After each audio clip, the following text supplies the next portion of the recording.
There's a deeper thread here that connects the glyphosate policy, the informed consent principle, and the health transformation conversation. And it's this. We've built institutions that are structurally incapable of telling you the truth about your health. They're not learning it in school. They are not learning critical thinking skills in school. They are taught to sit down, memorize, and listen and march forward. That's what they're taught in school. Be a good little sheep. They're taught, yeah, I was a pharmaceutical rep. I went in and I gave them a little sheet that says, if your patient experiences these symptoms, prescribe this drug.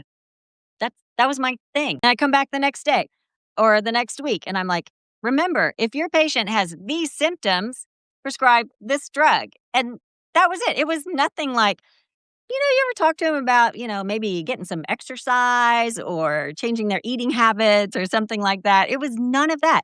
It was they want a list of things to memorize and then they don't have to worry about it. They don't have to research. They don't have to do anything. Doctors aren't taught to be critical thinkers.